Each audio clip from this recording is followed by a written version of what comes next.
Hello everyone, welcome to online study YouTube channel. Online study YouTube চ্যানেলে আপনাদের সবাইকে স্বাগত। তো এই ভিডিওর মাধ্যমে ভারতের প্রাচীন ইতিহাস থেকে বেশ কিছু গুরুত্বপূর্ণ প্রশ্ন আপনাদের কাছে তুলে ধরবো। আর এটা হচ্ছে ভারতের প্রাচীন ইতিহাসের পার্ট 2। এর আগে পার্ট 1-এ 30টি গুরুত্বপূর্ণ প্রশ্ন আপনাদের কাছে তুলে ধরেছিলাম এবং প্রত্যেকটা প্রশ্ন বিস্তারিতভাবে আলোচনা করে দিয়েছিলাম। আর এটা হচ্ছে ভারতের প্রাচীন ইতিহাসের পার্ট 2, যেখানে আমি আরো বেশ কিছু গুরুত্বপূর্ণ প্রশ্ন আপনাদের কাছে তুলে ধরবো এবং প্রত্যেকটা প্রশ্ন বিস্তারিতভাবে কিন্তু আলোচনা করে দেবো। তো এই পার্টিকুলার টপিকটা কিন্তু সামনে যে WBSSC group C group D পরীক্ষা আছে তার জন্য কিন্তু খুবই গুরুত্বপূর্ণ, এবং তার পাশাপাশি বিভিন্ন সরকারি চাকরি পরীক্ষার জন্য কিন্তু এই টপিকটা খুবই গুরুত্বপূর্ণ। তো আপনারা পুরো ভিডিওটি প্রথম থেকে শেষ পর্যন্ত দেখুন। অবশ্যই ভিডিওটি আপনাদের কাছে গুরুত্বপূর্ণ মনে হবে এবং যে কটা প্রশ্ন এই ভিডিওর মাধ্যমে আলোচনা করা হবে সেই সব কটা প্রশ্নই কিন্তু প্রত্যেকটা সরকারি চাকরি পরীক্ষার জন্য খুবই গুরুত্বপূর্ণ। তো অবশ্যই আপনারা প্রথম থেকে শেষ পর্যন্ত কমপ্লিট দেখুন। তো মূল ভিডিও যাওয়ার আগে আপনাদের কাছে একটা রিকোয়েস্ট, যদি চ্যানেল নতুন হয়ে থাকেন সেক্ষেত্রে এই ধরনের বিভিন্ন টপিক ওয়াইজ বিভিন্ন জিকে ক্লাসের ভিডিও পাওয়ার জন্য চ্যানেলটিকে সাবস্ক্রাইব করে পাশে থাকা বেল আইকনটি অল করে রেখে দেবেন, যাতে যে কোনো ধরনের ভিডিওর আপডেট সবার আগে পেয়ে যেতে পারেন তার জন্য। তো চলুন ভারতের প্রাচীন ইতিহাস থেকে বেশ কিছু গুরুত্বপূর্ণ প্রশ্ন নিয়ে ভিডিওটা শুরু করছি। তো ইন্ডিয়া হিস্টোরি এই সিজনে আমি সর্বপ্রথম অ্যানসিয়েন্ট হিস্টোরি অর্থাৎ প্রাচীন ইতিহাসটা শেষ করব, তারপর মধ্যযুগীয় ইতিহাস অর্থাৎ মেডিভ্যালে আমরা চলে যাবো এবং তারপর সবশেষে আধুনিক ইতিহাসটা কিন্তু কমপ্লিট করব। তো প্রাচীন ইতিহাস থেকে পার্ট 1-এ এর আগে আমি একটি ক্লাসের ভিডিও কিন্তু আপলোড করেছি। তো যারা যারা দেখেননি তারা সেই ক্লাসটা পুরোটা দেখবেন, তারপরে আপনারা এই পার্ট 2 এর ক্লাসটা কিন্তু আপনারা দেখবেন। অর্থাৎ পার্ট 1 কমপ্লিট করার পর অবশ্যই আপনারা পার্ট 2টা দেখবেন। সম্ভবত প্রাচীন ইতিহাস থেকে এটাই হচ্ছে শেষ ভিডিও। এর পরের দিন আমরা মধ্যযুগ ইতিহাসটা কমপ্লিট করব এবং তারপরে আমরা কিন্তু আধুনিক ইতিহাসটা কমপ্লিট করব।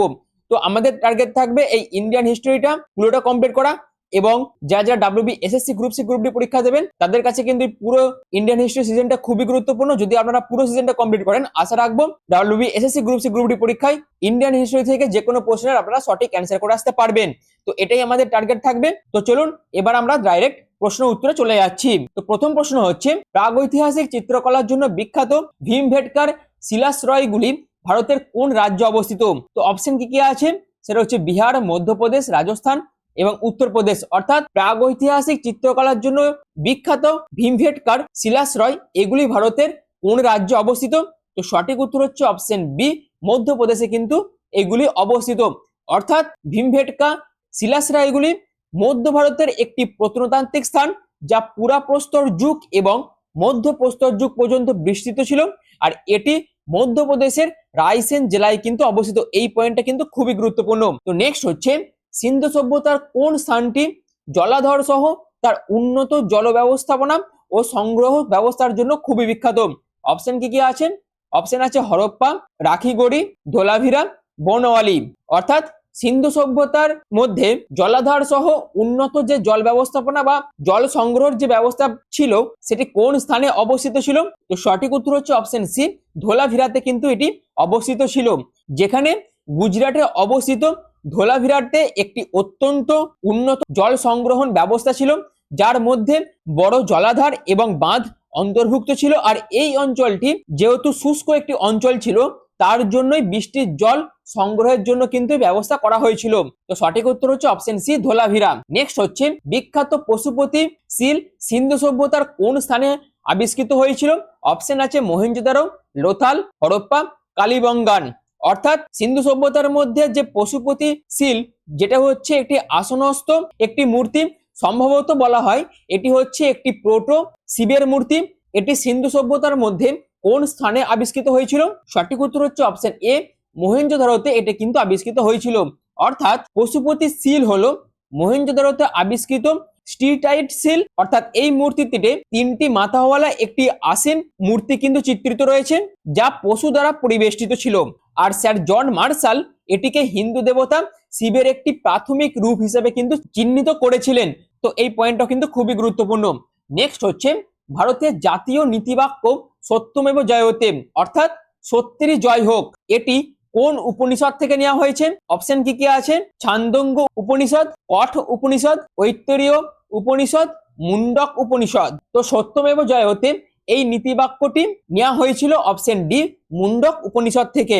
অর্থাৎ সত্যমেব জয়তে হলো প্রাচীন ভারতীয় ধর্মগ্রন্থ মুন্ডক উপনিষদের একটি মন্ত্র। নেক্সট হচ্ছে ঋগ্বেদের যুগে সর্বাধিক প্রমিনেন্ট দেবতা কে ছিলেন? খুবই ভালো একটি প্রশ্ন, যাকে প্রায়শই পুরন্দর অর্থাৎ দুর্গ ধ্বংসকারী বলা হতো। অপশন কি আছে? সেটা হচ্ছে অগ্নি, বরুণ, ইন্দ্র, সোম। তো প্রমিনেন্ট দেবতা কে ছিল ঋগ বৈদিক যুগে? সেটি হচ্ছে অপশন সি ইন্দ্র। অর্থাৎ ঋগ বৈদিক পুরাণ মতে ইন্দ্র ছিলেন দেবতাদের রাজা এবং তিনি ছিলেন যুদ্ধ, বজ্র ও ঝড়ের দেবতা। এছাড়াও অনেক স্তোত্রে বিত্রকে ধ্বংসকারী এবং জলের মুক্তিদাতা হিসেবে তার প্রশংসাও কিন্তু করা হয়েছে। তো সঠিক উত্তর হচ্ছে অপশন সি ইন্দ্র। নেক্সট হচ্ছে উজ্জয়িনী কোন মহাজন পদের রাজধানী ছিল? এই প্রশ্নটা কিন্তু খুবই গুরুত্বপূর্ণ একটি প্রশ্ন। অপশন আছে অবন্তী, বৎস, কাশী, কম্বোজ। যদি উত্তরটি জেনে থাকেন সেক্ষেত্রে অবশ্যই কমেন্ট সেকশনে কিন্তু উত্তরটি মেনশন করতে পারেন। তো উজ্জয়িনী ছিল অবন্তী মহাজনপদের রাজধানী, অর্থাৎ অবন্তী ছিল প্রাচীন ভারতের অন্যতম প্রধান একটি মহাজনপদ, আর এটি কিন্তু দুটি ভাগে বিভক্ত ছিল। উত্তরের অংশে রাজধানী ছিল উজ্জয়িনী এবং এর যে দক্ষিণ অংশ ছিল অর্থাৎ দক্ষিণের অংশে রাজধানী ছিল মাহিষ্মতি। আর এই দুটো পয়েন্ট থেকে কিন্তু প্রশ্ন হতে পারে, অবশ্যই আপনাদের কিন্তু এটা মাথায় রাখতে হবে। নেক্সট হচ্ছে গৌতম বুদ্ধ কোন স্থানে মহাপরিনির্মাণ অর্থাৎ মৃত্যু লাভ করেছিলেন? অর্থাৎ গৌতম বুদ্ধ কোন স্থানে মৃত্যু লাভ করেছিলেন? অপশন আছে সারনাথ, বোধগয়া, কুশীনগর, লুম্বিনী। তো সঠিক উত্তর হচ্ছে অপশন সি গৌতম বুদ্ধ কুশীনগরে মহাপরিনির্মাণ কিন্তু লাভ করেন, যেখানে গৌতম বুদ্ধ বোধগয়ায় জ্ঞান লাভ করেছিলেন। এটাও কিন্তু খুবই গুরুত্বপূর্ণ, বিভিন্ন সরকারি পরীক্ষাতে আসে। অর্থাৎ এরকম প্রশ্ন হয় যে গৌতম বুদ্ধ কোথায় জ্ঞান লাভ করেছিলেন? সঠিক উত্তর হচ্ছে সেক্ষেত্রে বোধগয়া। এবং গৌতম বুদ্ধ প্রথম জ্ঞান লাভ করার পর সর্বপ্রথম ধর্মোপদেশ দিয়েছিল সারনাথে, এবং গৌতম বুদ্ধ মহাপরিনির্মাণ অর্থাৎ মৃত্যু লাভ করেছিল বর্তমান উত্তরপ্রদেশের কুশীনগরে। এছাড়াও গৌতম বুদ্ধের জন্মস্থান হচ্ছে লুম্বিনী। এই প্রত্যেকটা পয়েন্টস কিন্তু আপনাদের মাথায় রাখতে হবে। তো এর পরবর্তী প্রশ্ন হচ্ছে কোন রাজা রাজত্বকালে চতুর্থ বৌদ্ধ সঙ্গীতি অনুষ্ঠিত হয়েছিল?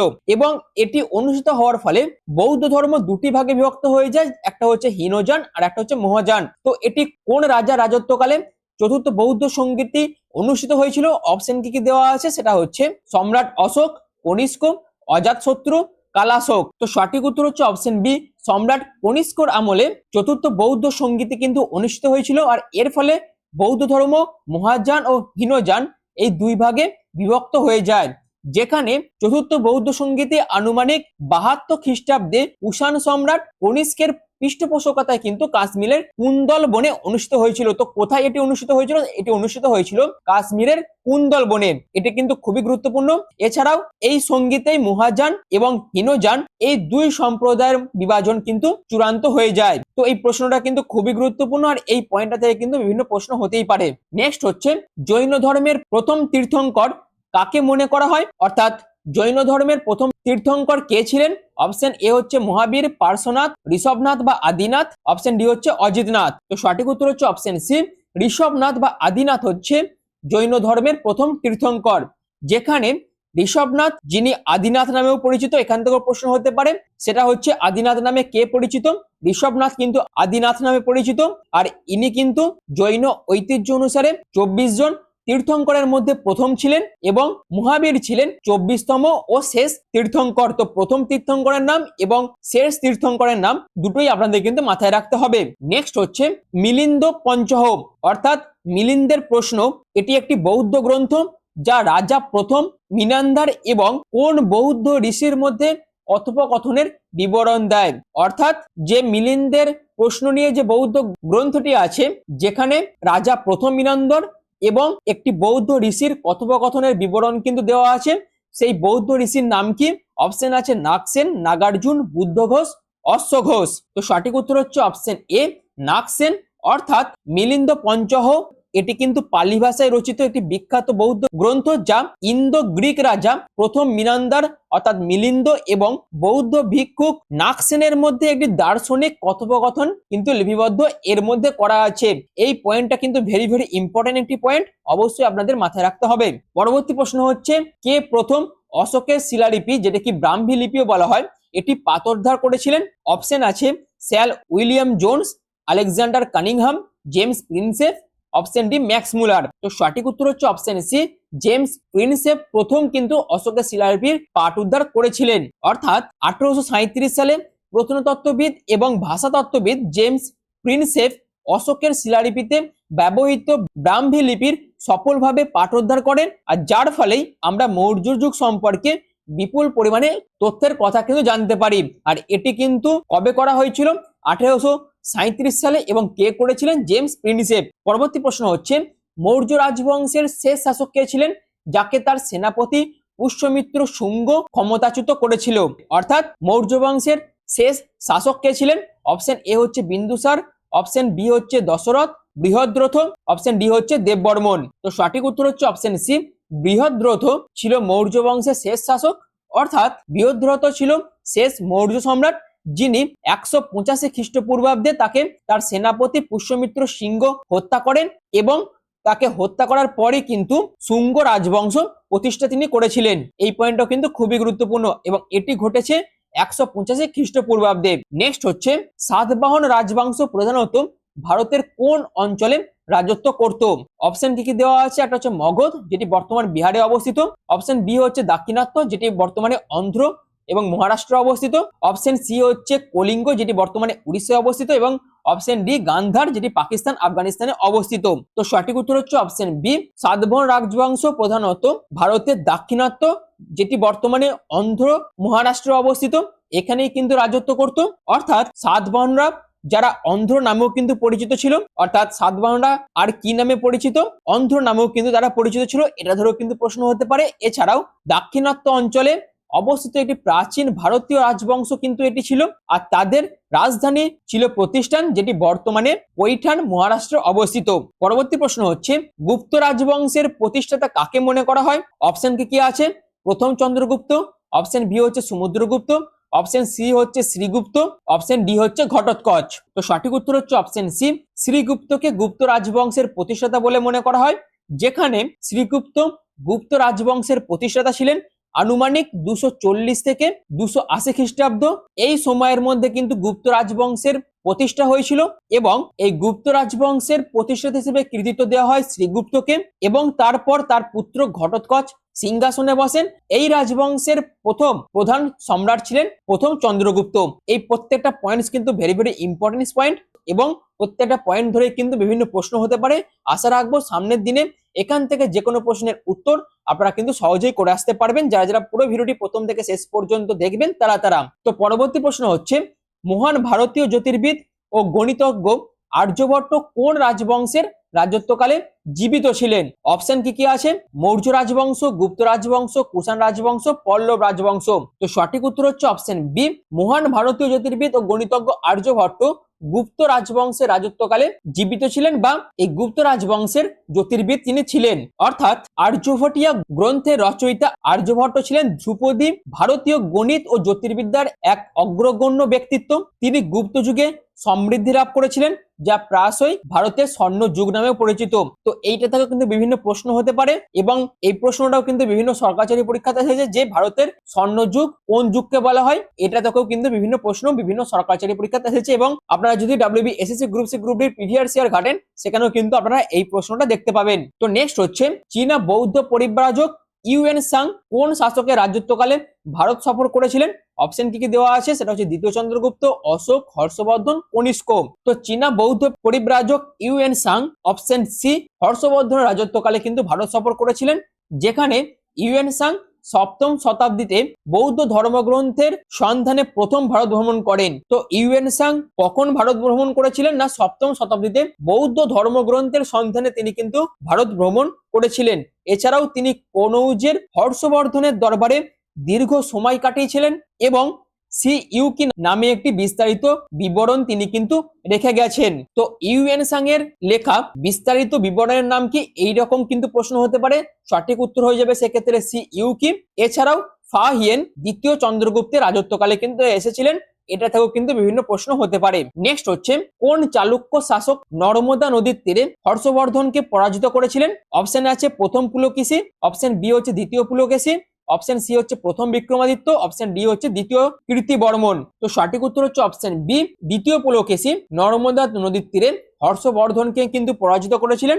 অর্থাৎ বাতাপির চালুক্য রাজবংশের সর্বাধিক বিখ্যাত শাসক ছিলেন এই দ্বিতীয় পুলকেশী, যিনি নর্মদা নদীর তীরে সম্রাট হর্ষবর্ধনকে কিন্তু পরাজিত করে তার সাম্রাজ্যের দক্ষিণমুখী যে বিস্তার সেটিকে সফলভাবে প্রতিহত করেছিলেন। পরবর্তী প্রশ্ন হচ্ছে, আইহোলি প্রশস্তি শিলালিপি যা দ্বিতীয় পুলকেশীর বিজয়ের বিবরণ দেয়, এটি কে রচনা করেছিলেন?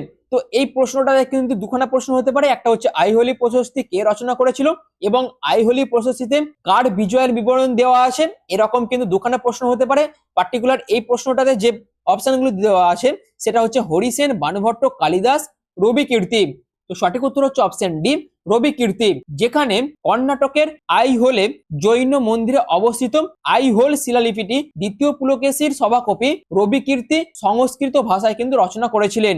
এই পয়েন্টটা কিন্তু ভেরি ভেরি ইম্পর্টেন্ট একটা পয়েন্ট। পরবর্তী প্রশ্ন হচ্ছে ইলোরার কৈলাস মন্দির যা একটিমাত্র শিলা খোদাই করে নির্মাণ করা হয়েছিল, আর এটি কোন রাজবংশের শাসকরা নির্মাণ করেছিল? অর্থাৎ ইলোরার কৈলাস মন্দির কোন রাজবংশের আমলে তৈরি হয়েছিল? অপশন এ হচ্ছে পল্লব, বি হচ্ছে চোল, সি হচ্ছে রাষ্ট্রকূট, ডি হচ্ছে চালুক্য। সঠিক উত্তর হচ্ছে অপশন সি, রাষ্ট্রকূট রাজবংশের রাজারা এই ইলোরার কৈলাস মন্দিরটি কিন্তু নির্মাণ করেছিল এবং যেটি কিন্তু একটি মাত্র শিলা খোদাই করে এই মন্দিরটি কিন্তু নির্মাণ করা হয়েছিল। অর্থাৎ বিখ্যাত কৈলাস মন্দির এটি হলো এক শিলা খোদাই করা স্থাপত্যের একটি অসাধারণ উদাহরণ। আর এই মন্দিরটি অষ্টম শতাব্দীতে রাষ্ট্রকূট রাজা প্রথম কৃষ্ণ দ্বারা কিন্তু নির্মিত হয়েছিল। এই পয়েন্টটি কিন্তু খুবই গুরুত্বপূর্ণ। নেক্সট হচ্ছে সঙ্গম সাহিত্য মূলত কোন ভাষার প্রাচীন কবিতার একটি সংকলন? অপশন এ হচ্ছে তেলুগু, বি হচ্ছে সংস্কৃত, সি হচ্ছে পালি, ডি হচ্ছে তামিল। তো সঠিক উত্তর হচ্ছে অপশন ডি, তামিল ভাষার প্রাচীন কবিতার একটি সংকলন। অর্থাৎ সঙ্গম সাহিত্য বলতে দক্ষিণ ভারতের সঙ্গম যুগে আনুমানিক যেটি 300 খ্রিস্টপূর্বাব্দ থেকে 300 খ্রিস্টাব্দ পর্যন্ত ছিল, আর এটি রচিত হয়েছিল ধ্রুপদী তামিল ভাষাতে, যা মাদুরাই ভিত্তিক কবিদের সমাবেশ সঙ্গমের সাথে কিন্তু যুক্ত ছিল। নেক্সট হচ্ছে উত্তর মেরুর শিলালিপি যা স্থানীয় স্বায়ত্তশাসন অর্থাৎ গ্রাম্য সভা সম্পর্কে বিস্তারিত তথ্য প্রদান করে থাকে, এটি কোন রাজবংশের রাজত্বকালের অন্তর্গত? অপশন এ হচ্ছে চোল, বি হচ্ছে পান্ড্য, সি হচ্ছে চের, ডি হচ্ছে রাষ্ট্রকূট। তো সঠিক উত্তর হচ্ছে option A Chola.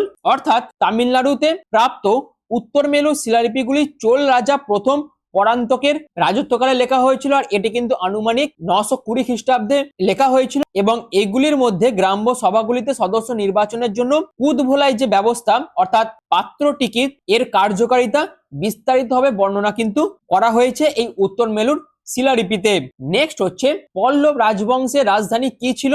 Option A হচ্ছে মাদুরাই, অপশন বি হচ্ছে কাঞ্জিপুরম, বাতাবি, তাঞ্জাভুর। তো সঠিক উত্তর হচ্ছে অপশন বি, কাঞ্জিপুরম ছিল পল্লব রাজবংশের রাজধানী। অর্থাৎ পল্লবরা ছিলেন একটি শক্তিশালী দক্ষিণ ভারতীয় রাজবংশ যাদের রাজধানী ছিল কাঞ্চিপুরম, যেটি বর্তমানে কাঞ্চি তামিলনাড়ুতে অবস্থিত। আর তারা কিন্তু শিল্প সাহিত্যের মহান পৃষ্ঠপোষক ছিলেন। এছাড়াও মহাবলীপুরমের যে স্মৃতিস্তম্ভগুলি আছে সেইগুলি কিন্তু তারা তৈরি করেছিলেন। নেক্সট হচ্ছে চন্দ্রগুপ্ত মৌর্যের উত্থান বর্ণনাকারী সংস্কৃত নাটক মুদ্রা রাক্ষস এটি কে রচনা করেন? অর্থাৎ মুদ্রা রাক্ষস কে রচনা করে? অপশন এ হচ্ছে কালিদাস, অপশন বি হচ্ছে বিশাখ দত্ত, অপশন সি হচ্ছে শূদ্রক, অপশন ডি হচ্ছে ভাস। তো সঠিক উত্তর হচ্ছে অপশন বি বিশাখ দত্ত।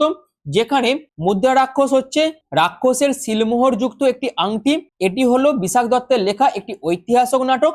অর্থাৎ বিশাখ দত্ত কিন্তু এই নাটকটি লিখেছিলেন, আর এটির মধ্যে চাণক্যের রাজনৈতিক চক্রান্তের বর্ণনা দেওয়া আছে, যার মাধ্যমে তিনি কিভাবে চন্দ্রগুপ্ত মৌর্যকে মগধের সিংহাসনে বসিয়েছিলেন সেই বিস্তারিত বিবরণ কিন্তু এই মুদ্রা রাক্ষস নাটকের মধ্যে বিশাখ দত্ত বিস্তারিতভাবে উল্লেখ করে গেছেন। নেক্সট হচ্ছে প্রাচীন তামিল মহাকাব্য শিলাদিকরম অর্থাৎ নুপুরের কাহিনী কে রচনা করেন? অপশন এ হচ্ছে ইলাঙ্গো আদিগাল, অপশন বি হচ্ছে শিখলই সাত্তানার, অপশন সি হচ্ছে তিরুবন্ধুবর, অপশন ডি হচ্ছে ওবেইয়ার। তো সঠিক উত্তর হচ্ছে অপশন বি শিখলই সান্তানার।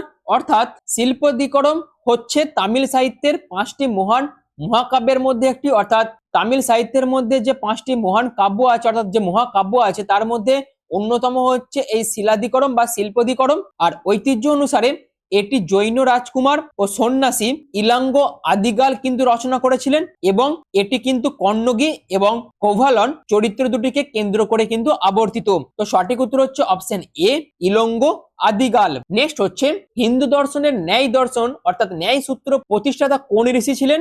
অপশন এ হচ্ছে কপিল, তারপর হচ্ছে পতঞ্জলি, জৈমিনী, অক্ষপাদ গৌতম। তো সঠিক উত্তর হচ্ছে অপশন ডি অক্ষপাদ গৌতম হিন্দু দর্শনের ন্যায় দর্শন অর্থাৎ ন্যায় সূত্র কিন্তু প্রতিষ্ঠা করেন। যেখানে ন্যায় দর্শন হিন্দু ধর্মের 6টি যে আস্তিক দর্শন আছে তার মধ্যে একটি অন্যতম, আর এটি অক্ষপাদ গৌতম আনুমানিক দ্বিতীয় শতাব্দীতে এটি রচনা করেন এবং ন্যায় সূত্রের উপর ভিত্তি করে কিন্তু এটি প্রতিষ্ঠিত, আর এটি যুক্তি এবং জ্ঞান তত্ত্বের উপর কিন্তু আলোকপাত করে। নেক্সট হচ্ছে হরপ্পা যুগের কোর্সিত ক্ষেত্রের অর্থাৎ লাঙল দেওয়া জমির প্রমাণ কোন স্থানে পাওয়া গিয়েছে? অপশন এ হচ্ছে মহেঞ্জোদারো, অপশন বি হচ্ছে লোথাল, সি হচ্ছে কালীবঙ্গান, ডি হচ্ছে ধোলাভিরা। তো সঠিক উত্তর হচ্ছে অপশন সি কালীবঙ্গান। অর্থাৎ রাজস্থানের যে কালীবঙ্গান প্রত্নস্থল আছে সেখান থেকে প্রাচীনতম কোর্সিত ক্ষেত্র, যেটি আনুমানিক 2800 খ্রিস্টপূর্বাব্দের বলে বলা হয়, তার প্রমাণ কিন্তু মিলেছে, যেখানে আড়াআড়ি লাঙলের রেখা কিন্তু দেখা গিয়েছে, যা ইঙ্গিত দেয় যে একই সাথে দুটি ফসল চাষ কিন্তু সেখানে করা হতো। তো এই পয়েন্টটা অবশ্যই আপনারা মাথায় রাখতে পারেন। বাদবাকি এই যে প্রশ্নটা আছে এটা কিন্তু খুবই গুরুত্বপূর্ণ একটি প্রশ্ন। নেক্সট হচ্ছে সংস্কৃত কাব্যগ্রন্থ মেঘদূত অর্থাৎ মেঘের বার্তাবাহক, এটি কে রচনা করেন? অপশন এ হচ্ছে বাণভট্ট, অপশন বি হচ্ছে কালিদাস, হরিসেন, বিশাখ দত্ত। তো সঠিক উত্তর হচ্ছে অপশন বি কালিদাস কিন্তু মেঘদূত অর্থাৎ মেঘের বার্তা বাহক সংস্কৃত কাব্যগ্রন্থটি রচনা করেছেন, যেখানে মেঘদূত হচ্ছে গুপ্ত যুগের একটি অন্যতম শ্রেষ্ঠ সংস্কৃত কাব্যগ্রন্থ, যেটি কবি কালিদাসের লেখা, এবং এই মেঘদূত কিন্তু একটি গীতি কবিতা। তো নেক্সট হচ্ছে দ্বিতীয় বৌদ্ধ সঙ্গীতে কোন স্থানে অনুষ্ঠিত হয়েছিল? অপশন এ হচ্ছে বৈশালী, পাটলিপুত্র, রাজগৃহ, অপশন ডি কাশ্মীর। তো সঠিক উত্তর হচ্ছে অপশন এ বৈশালীতে দ্বিতীয় বৌদ্ধ সঙ্গীতি কিন্তু অনুষ্ঠিত হয়েছিল। অর্থাৎ দ্বিতীয় বৌদ্ধ সঙ্গীতি বৌদ্ধের মৃত্যুর প্রায় 100 বছর পর রাজা কালশোকের পৃষ্ঠপোষকতায় কিন্তু বৈশালীতে অনুষ্ঠিত হয়েছিল। অর্থাৎ দ্বিতীয় বৌদ্ধ সঙ্গীতি কার পৃষ্ঠপোষকতায় অনুষ্ঠিত হয়েছিল? কালাশোকের পৃষ্ঠপোষকতায় কিন্তু এই দ্বিতীয় বৌদ্ধ সঙ্গীতি অনুষ্ঠিত হয়েছিল বুদ্ধের মৃত্যুর প্রায় 100 বছর পর। আর এই দ্বিতীয় বৌদ্ধ সঙ্গীতের মধ্যে সন্ন্যাসীদের শৃঙ্খলা অর্থাৎ বিনয় সংক্রান্ত বিরোধ নিষ্পত্তির জন্য কিন্তু এটি আয়োজিত করা হয়েছিল।